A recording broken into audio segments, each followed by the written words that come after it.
So the whole idea of this is for making yourself change. You assess at the end of this talk where you are actually in terms of many of the ideas that are going to be and you assess yourself and possibly if you can really make changes, that will be a great reciprocation to this particular talk. So the talk is entitled on steps for progressive professional career. So this means I've been the coordinator for this program. So how we are going to say of this talk is I speak about the different components like understanding, performance, attitude, habits, principles, and values. So any profession obviously need to have a good understanding of this. What are these things? And these are the basic building cells, through with which we are actually building our profession. They are the fabrics using which we are developing unfolding our profession. Then I speak about stages in life. So when we are actually living between birth and death, we come across so many things. And in this, we want to have some focused areas. And sometimes we need to change the paradigms because these are all really required as we make our life moving. There is a need for needs, expectations, and so on. And I touch upon personality types. So this is very important. And I want all of you to really look at these personality types and figure out where you are. Okay. Then there are two important components, basically behavioral components, how we behave. One is proactive behavior, another one is reactive behavior. So that means these are all based on stimulus, response, and consequences. So in day-to-day living, now we are coming across with varieties of people, with varieties of thoughts, school of thoughts, and people with different temperaments and so on. How do you respond? And as a consequence of response, what are the reactions arising out of that and so on. Then, to make our profession much more fruitful, we need to have a vision. Okay? And this vision shapes our future. So therefore, this is also another important component. Then sometimes we need to assign priority in our life, priority in our profession. There are multiple tasks, and how to have a good professional career, it is necessary that we need to have effective communication. How do you basically communicate? The body language and the politeness with which you are speaking, and these are the things that are very important, and we need to really look at where we are. Then sometimes we need to understand the differences also, right? Valuing the difference, that is also one of the important traits. Finally, we are the people who are actually making a living. So between birth and death, we are going to come across varieties of things during this journey. This journey is life. So the important asset is you. This the entire person. Okay. Now how you can really look at this, the value that how to preserve this and enhance and give a good definition to you, means as a person, how you really want the world to be looked at you. So these are the things that are important for a progressive professional career and a happy career at the end of the journey. So finally, we will summarize, right? So this is the topic in which I will be speaking in detail. So one is the understanding the performance. Okay? So different components are there. So if you look at this particular graph, time versus progress. So sometimes, you can see that there will be a sudden, increase in the progress and remain stagnant for some time. And again, after some time, you make progress like a staircase, right? But, what is basically important is that, even though that is there,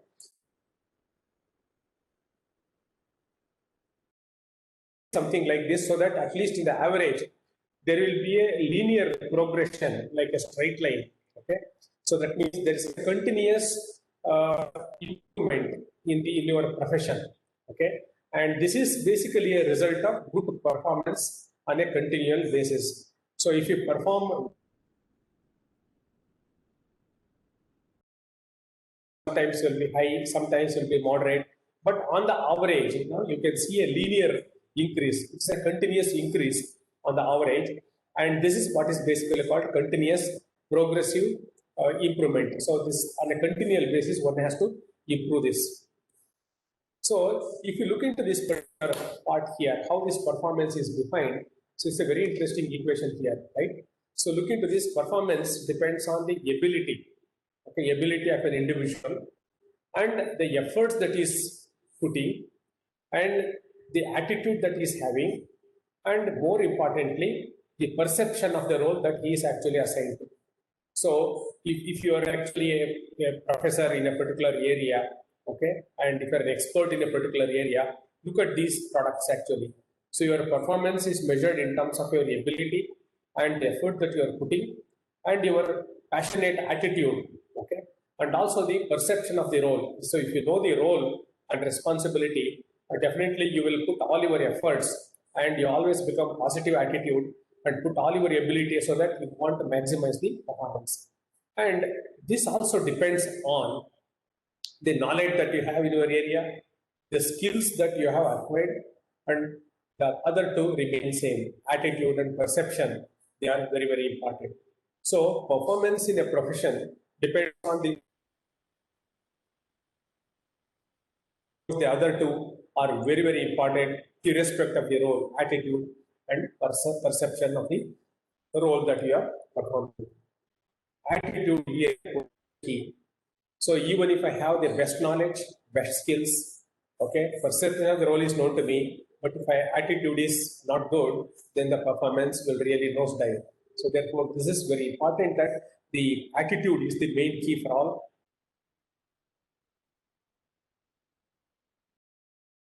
Attitudes, what are attitudes basically? So how do you really know that you have a good attitude or bad attitude? The attitudes, by definition, they are judgments of individuals corresponding emotional reactions. So somebody says that, immediately you always react. So that's the positive attitude, negative attitude, neutral attitude. All these attitudes basically are universal. It develops on thought, behavior, and actions. So instantaneously, if someone scolds, so something will trigger in the mind, and your behavior changes, and again always result into some kind of an action. So these attitudes are very, very important, irrespective of your knowledge. If you don't actually keep your positive attitude, it will not really perform well actually in your profession. And this is a popular saying actually, it's a word, kind of a words actually. Watch your thoughts, they become your words. Watch your words, they become your actions. Watch your actions, they become your habits. Watch your habits, they become your character. So therefore, the character is here, right? So therefore, this popular saying is very even worth even today. So it's important to work on developing positive attitude, and ultimately we want to make it as a habit. So positive attitude germinates, from our childhood.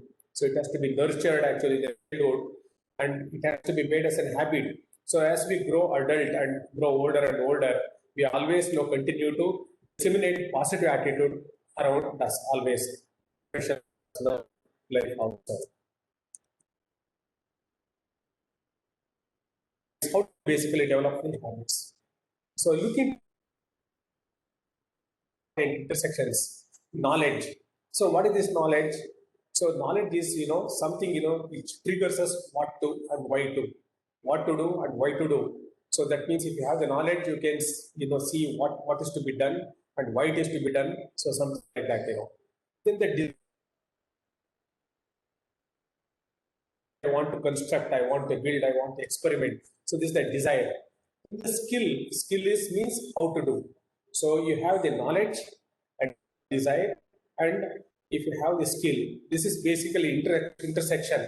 All these intersections are very, very So not only we need to acquire the knowledge, which helps me, with the question that, what is this and why is this, these things basically trigger us to build knowledge. It improves the cognitive capability, right? And the desire that I want to do means I have the knowledge, I want to do something, but in order to do something, I need to have the required skill.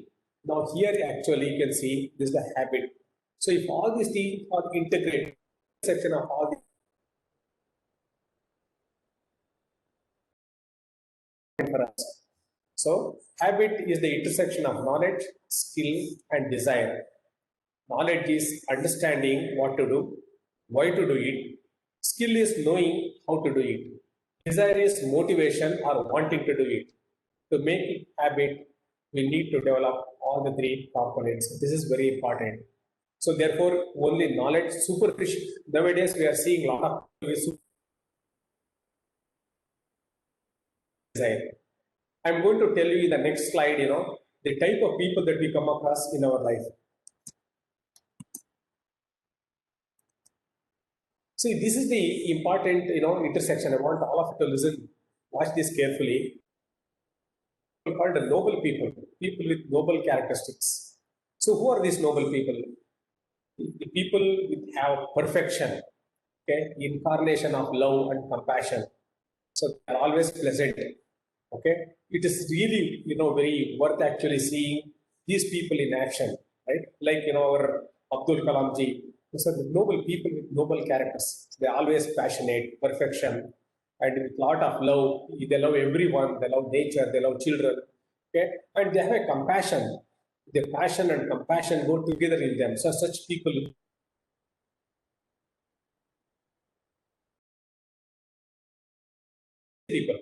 We see plenty of such people, right? Okay, they're intense and inactive. Then also we have seen some people who are aggressive in the sense that they want to be more selfish. So they are prone to more active life. So they want to grow, they want to make money. So they are very aggressive in their decisions. They want to be on their own. So this I basically come from here. So I want to do this, I want to make a name. This I basically plays a very important role. Now, in the intersection between these two, noble and lazy people, is a class of people who are simple-minded. They don't know much about the world knowledge. So they like, all poor farmers, people who are having less world knowledge. So they belong to this category, simple-minded people. So innocent villagers staying in remote areas, you can have such kind of an example. The other people, aggressive and lazy, this class of people are opportunists. Means they want others to work for them. So, right? So this is very important. So they are aggressive because they're selfish. They make use of the innocence of the people who are lazy and make them actually work for them. So they are all opportunists. The other category, assertive people, they stand for values and principles. These are all very small number that we have in our society today. So assertive people, you need to be aggressive, at the same time noble. These are two important characteristics. You cannot be totally 100% noble is also very difficult. Only few people.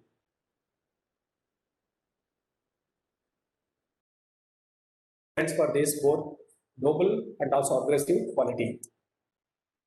The intersection of all these three is a commoner. They don't have any guidance. They are prone to influence. Like, the politicians always, drag the innocent people to wherever they organize these kind of talks. All these people attend, they don't know anything what is happening, and just for sake of some money and sake of some food, they go there and then, so these kind of things, they are all common. They don't know anything. They are influenced by everything totally.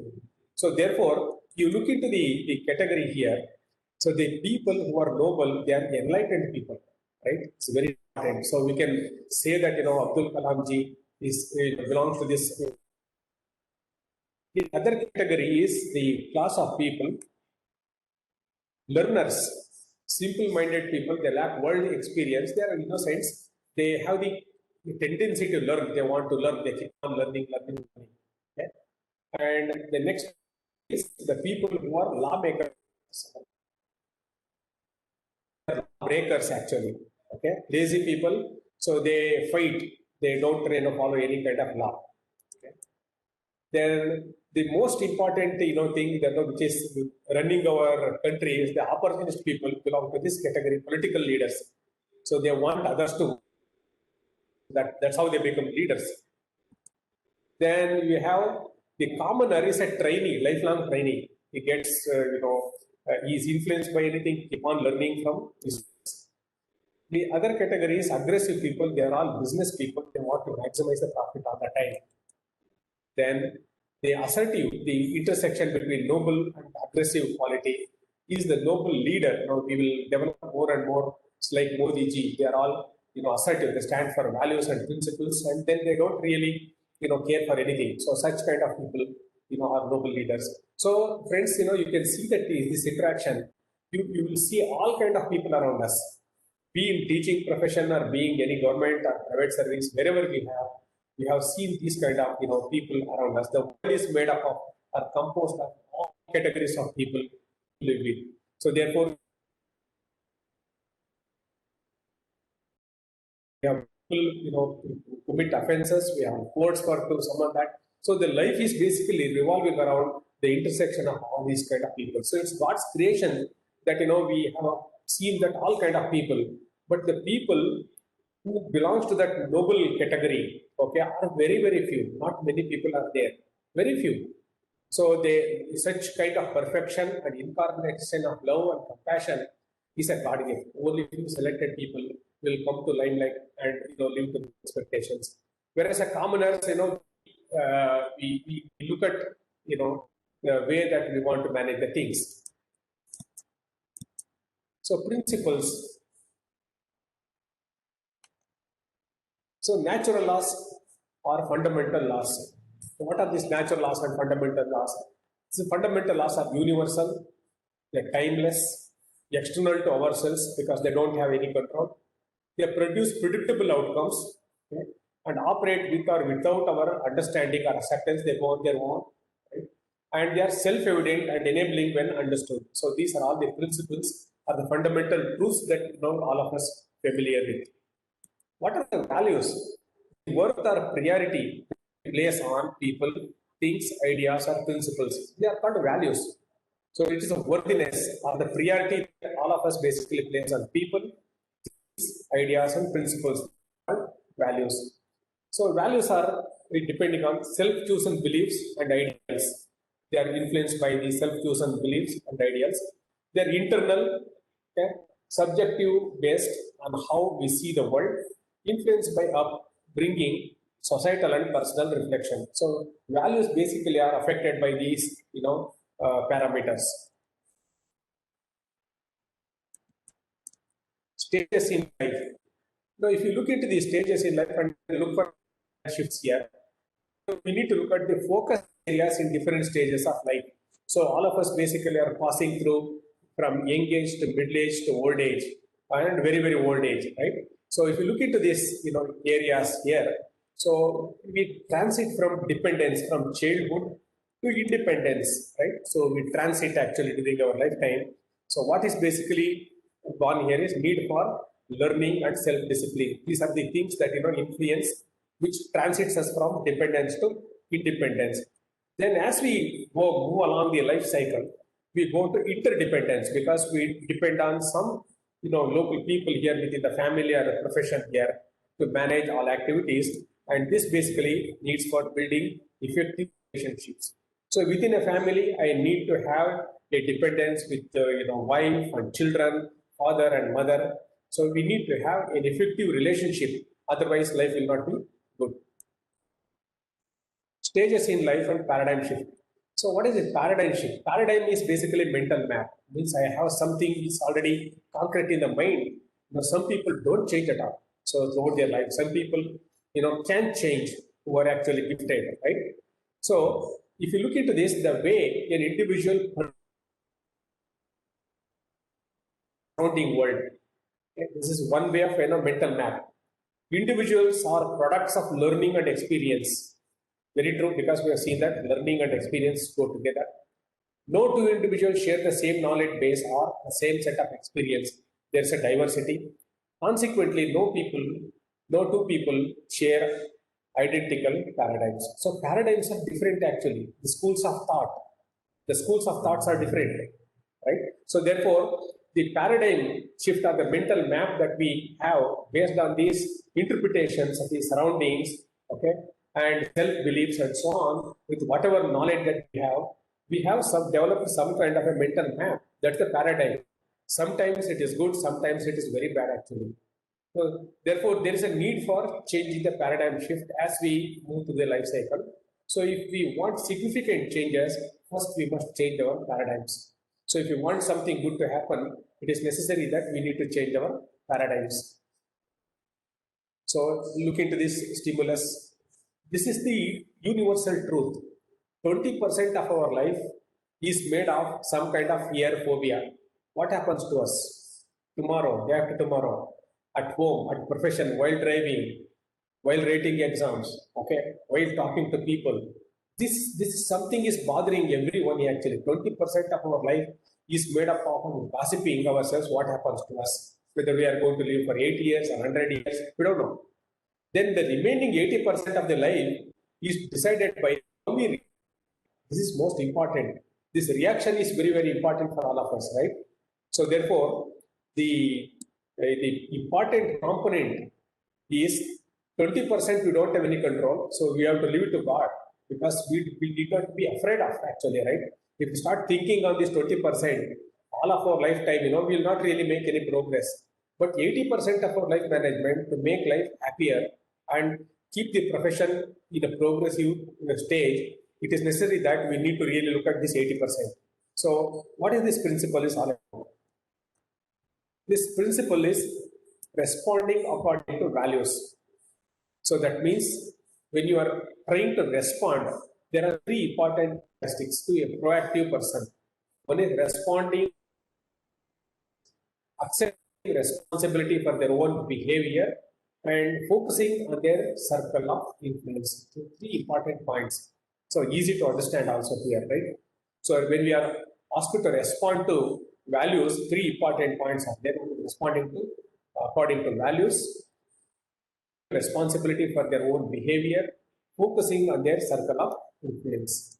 So there is reactive behavior. What is the reactive behavior? There's an input stimulus and there is a response. Okay? And here, reactive people allow outside influence to control their response. This is not good, because reaction is not good actually.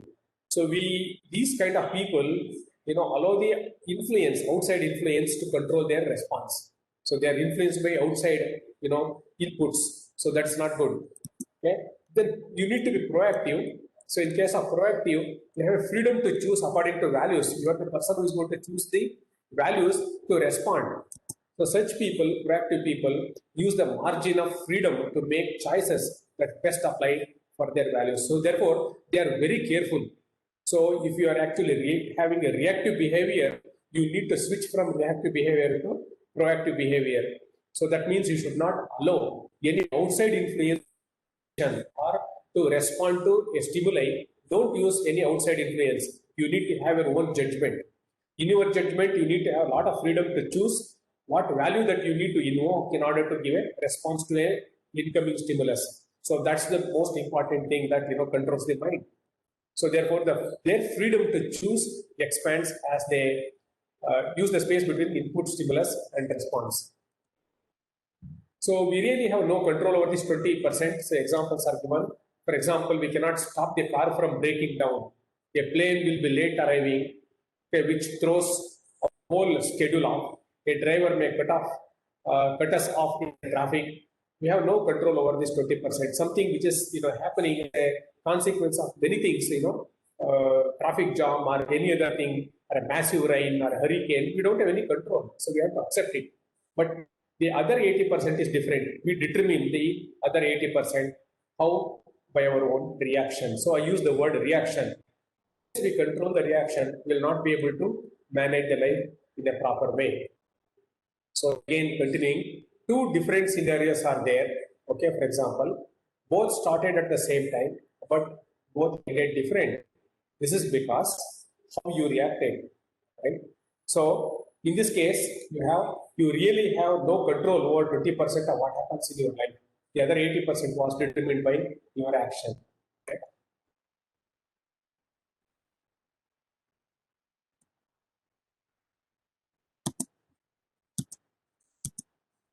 Many people gain a sense of who they are from the opinions, perceptions, and paradigms of the people around them. So this also important. You are actually looking at, this kind of, crisis. Many people gain sense of who they are from opinions, perceptions, and paradigms of the people around them. Effective people, however, shape their own feature. They don't depend on outside people, right? So instead of letting other people or circumstances determine their destiny, they mentally plan and then physically create their own positive results. What they have in their mind shapes their future. This is very important for all of us. So we create a lot of, uh, kind of a scenes in order to make our presence felt, so that the other outside people, talks, good about us, give a good opinion and a good perception. Okay. So such kind of people, will create more and more political leaders. Political leaders will be like that. But some people quietly they have the best plan and they quietly do accomplish. There's many of the Nobel laureates working in the laboratory belong to this category. They have their own mindset and they shape their own vision and very quietly they execute. And one fine day they supersedes all human beings and they sit on the top of the world.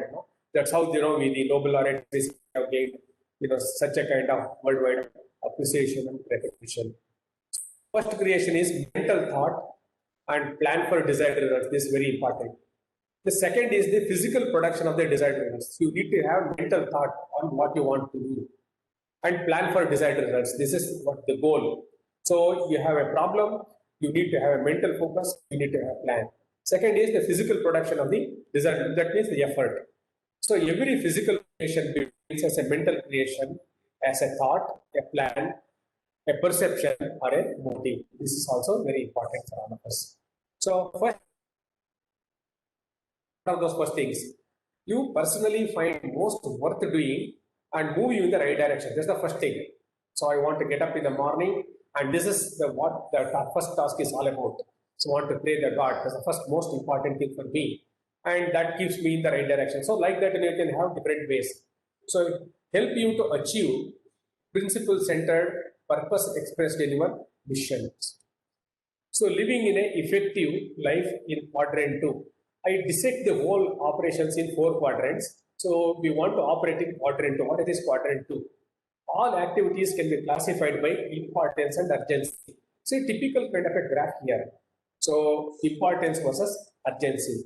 So I define an activity is important to just to show that it's importance, definition of importance.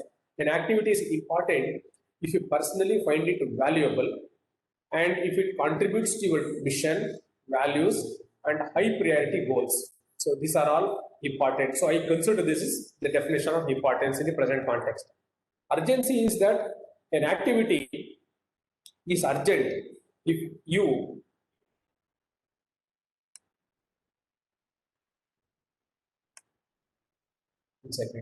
if you or others feel that it requires immediate attention. So it's easy to understand. So that means there is an importance and urgency graph. I want to delve into a different situation. So this is called management matrix. What is management matrix?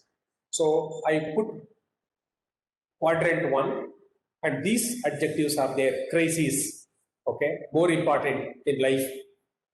Crisis, pressing problems, deadline-driven projects, deadline-driven meetings, and deadline-driven preparations, and so on. So they are more important. So what belongs to quadrant 1. In quadrant 2, I look at the preparations, prevention, value clarifications, planning, relationship building, true recreation, empowerment. In quadrant 3, which are less important.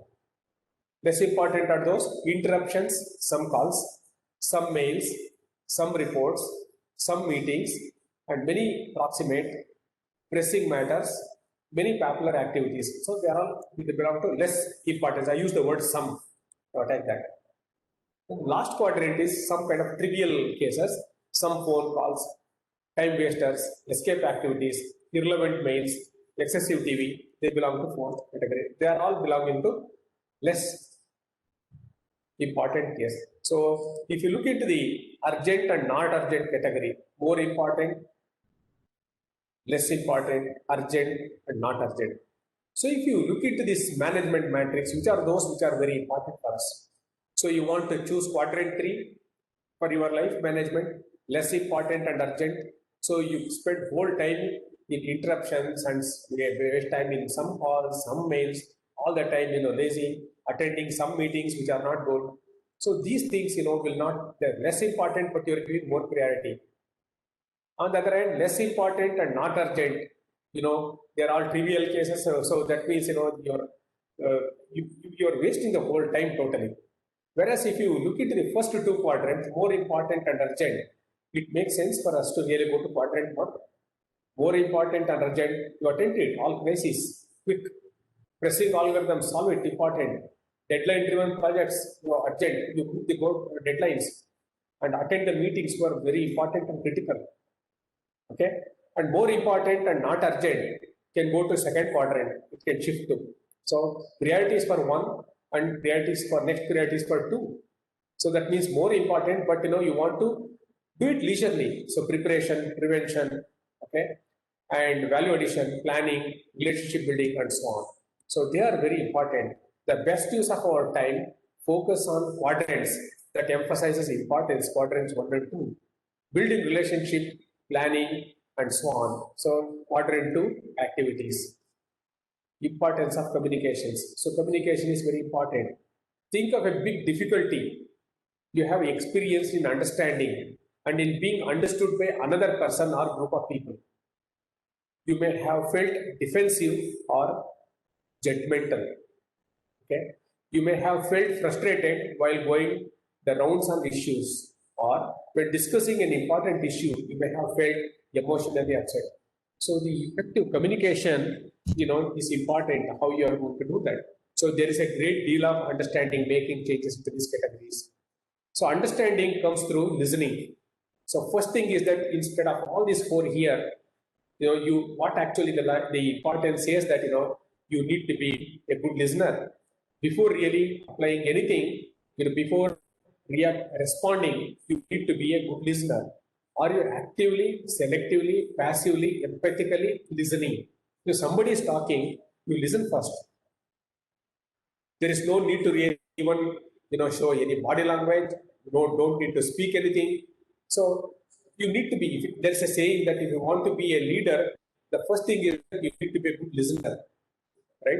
So therefore, if you listen to the people, you will calmly analyze. You will get a lot of free parameters to decide what is to be done, and then respond. So therefore, listening is very important that we have to cultivate.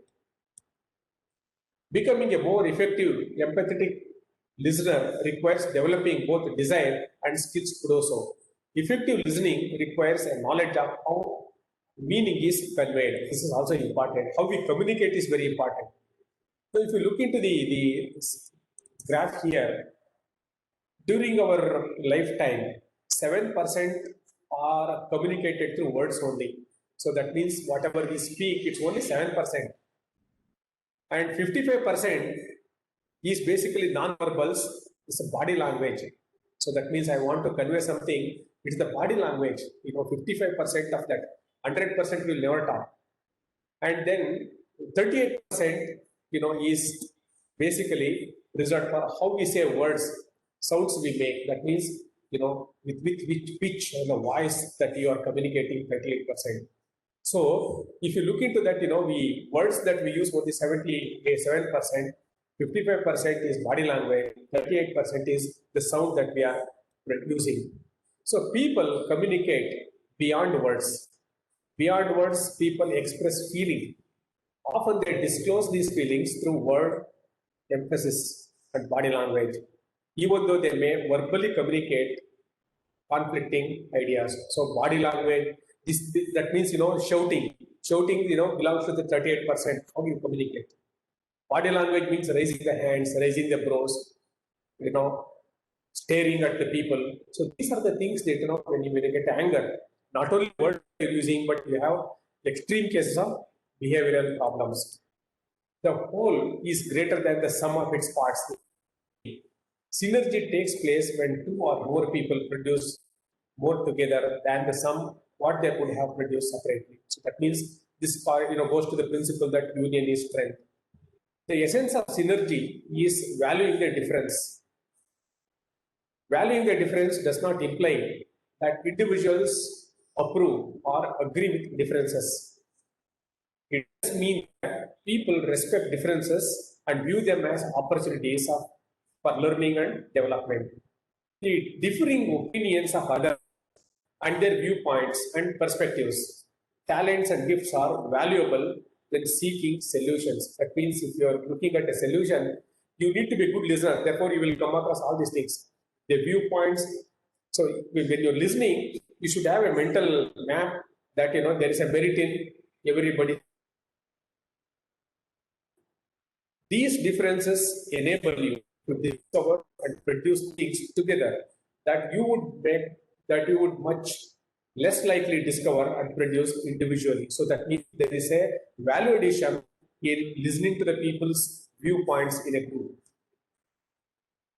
It is renewing the 4 dimensions of your nature, sustain or increase our capacities and help us discipline our mind, body and spirit. One is, these are 4 things, One is you need to pay attention to physical existence. You need to do exercise, good nutrition, stress management, important. Second, spiritual. So you need to have value, clarification and meditation. So one need to be spiritual also. Third is mental, reading capability, visualizing, and writing. So these are all important mental faculties that one need to really enrich.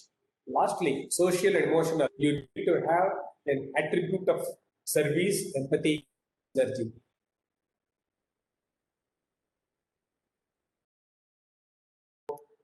With respect to time.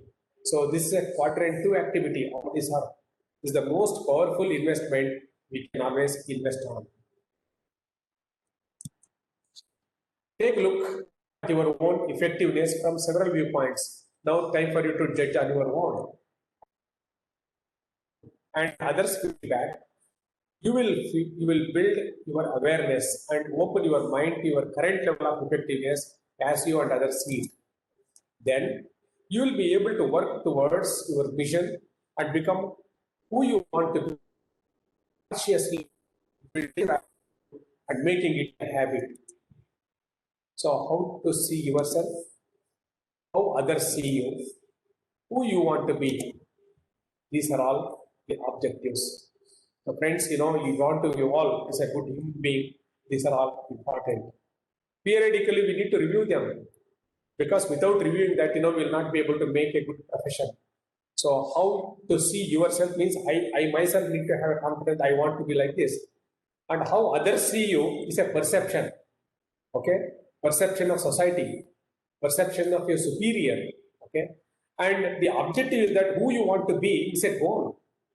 Right? So it's a goal, that means the set of an objective, the distance that you need to travel in your profession. So these must be the objectives, and periodically I need to review whether I have really achieved, how people are looking at me. Okay, my superiors are looking at me, my seniors are looking at me, the society is looking at me, and whether I have really reached my objective or the mission or not. So this continually you need to really apply this and improve over this. So these are some of the schools of thought that I thought of sharing with all of you. That I believe that if you change the attitude, positive attitude, and second thing is that the mind is the most important component here. Now there is a scenario that indicate that suppose if I have a lot of money and I have a very posh building, many workers are there to work with me, and machines are doing jobs inside the home. Okay, and I will get a very good food. So what is not, everything is completely done. Then do you think that they are all happy? Is it possible to see that, with all materialistic comforts completely, okay, 100% fit? Do you think that you can be happy? So those things are also, we have seen many of the people, the luminaries, the people, the celebrities, and their life we have seen. So many people are prone to many diseases and sufferings. The reason is that, as you really move up the ladder, the mental health, unless it is calm, it is not possible to see any kind of happiness in life. So controlling the mind is very difficult, is the most important essence. If I don't control my mind, how I can control the mind of other people? How I can read the mind of other people?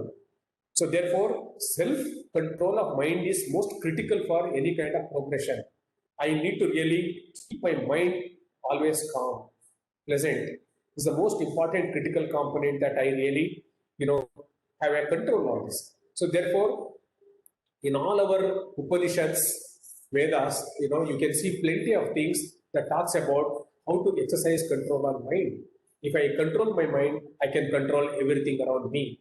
It's very easy. And ultimately, it leads to happiness by virtue of our actions. So therefore, friends, the thing is that the difference between action and reaction is that whenever you come across some kind of the people belonging to the lower quadrant, you have seen the people who are lazy people, they are always obstructors, they create problem. You always encounter such people in your life. So in your own colleagues, you may be seeing such kind of people in and around. So it is better not to argue with them. The reason being is that, the first they bring you to the level and defeat you.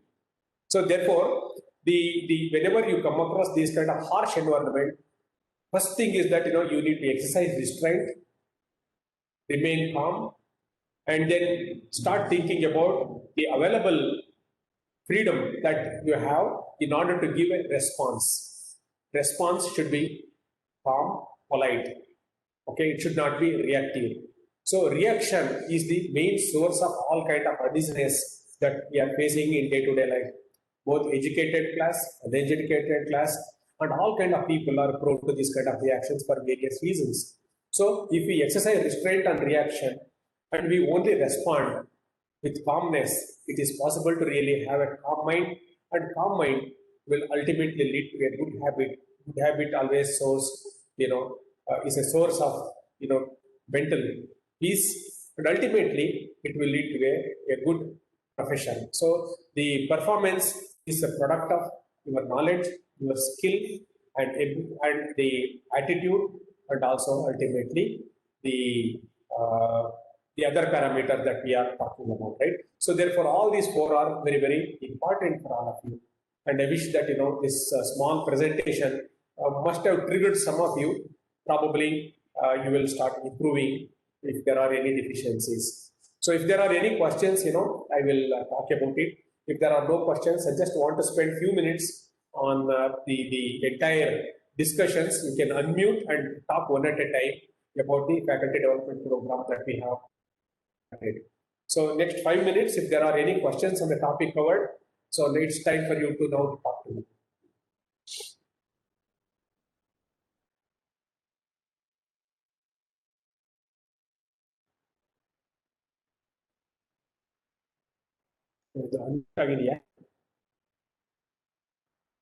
They're able to talk.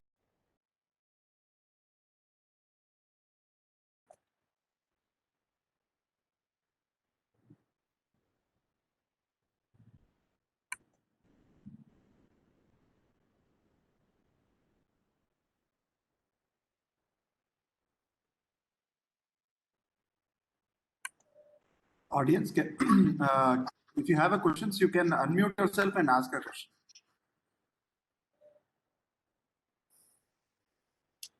This being a too general topic, I don't know whether there will be questions or not. So if there are questions, you can just ask me even offline also, no problem. So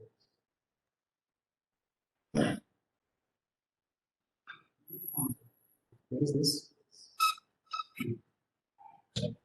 Stop sharing.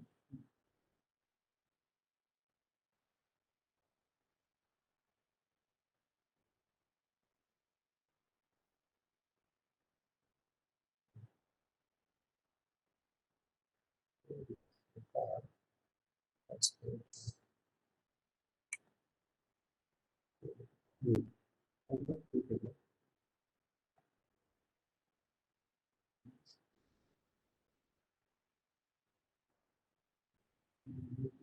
Hmm?